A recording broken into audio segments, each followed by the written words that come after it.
अस्सलामु अलैकुम वरहमतुल्लाहि वबरकातुहू। प्यारे नाज़रीन, उम्मीद है आप सब खैरियत से होंगे। अल्लाह ताला आपको सलामत रखे। हमारे मुस्लिम माशरे और समाज में मुहर्रमुल हराम के महीने को गम और शोक का महीना समझा जाता है, खासकर एक मुहर्रमुल हराम से 10 मुहर्रम तक।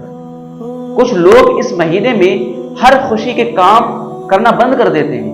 वो ये समझते हैं कि ये मुहर्रमुल हराम का महीना है, इसमें कोई भी अच्छा काम मत करो, कोई भी खुशी वाला काम ना करो, क्योंकि ये महीना गमगीन महीना है, गम का महीना है। और बहुत सारी रसूमात ऐसी होती हैं हमारे माशरे में जो कहीं से कहीं तक जायज़ नहीं है, लेकिन फिर भी लोग उनमें पड़े हुए हैं। उनको मना करो लेकिन वो फिर भी नहीं मानते। तो मैं आपके सामने कुछ ऐसी बातें बताऊंगा जो लोग इन बातों को इस महीने में करने से बिल्कुल परहेज करते हैं।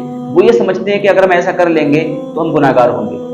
जब मुहर्रमुल हराम का महीना आता है तो ये रस्में बहुत निकल कर आती हैं। कुछ लोग शादी ब्याह करना, नए कपड़े पहनना, कोई और खुशी का काम करना, ये इस महीने में गलत समझते हैं। कुछ लोग 10 मुहर्रम को पूरे दिन फाका करते हैं और कुछ भी नहीं खाते।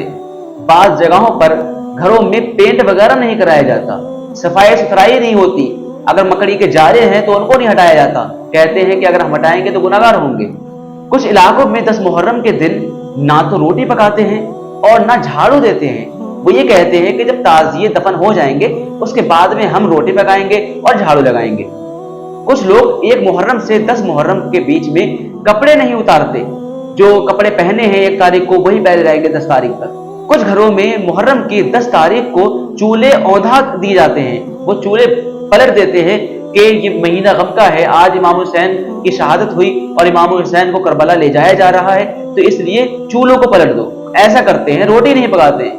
कुछ इलाकों में नई शादीशुदा औरतें 10 मुहर्रम को अपने मैके में गुजारना जरूरी समझती हैं। वो ये समझती हैं कि 1 तारीख जो चांद है मुहर्रमुल हराम का, तो वो हम अपने मैके में देखें। अगर मैके में नहीं देखेंगे तो हमारे साथ कुछ बुरा हो जाएगा। कुछ औरतें इमाम हुसैन की शहादत के गम में जेवरात पहनना छोड़ देती हैं। मुहर्रम में इन सब कामों को मकरूह और नाजायज और मनहूस समझा जाता है। और भी ना जाने क्या क्या रसूमात इस महीने में होती हैं। तरह तरह के लोग खुराफात में पड़ जाते हैं और ऐसी ऐसी बातें लेकर आते हैं इस महीने में कि सुनकर हंसी आती है। ये हंसी आने वाली बातें हैं। इसलिए आप अपने अकल का इस्तेमाल करें।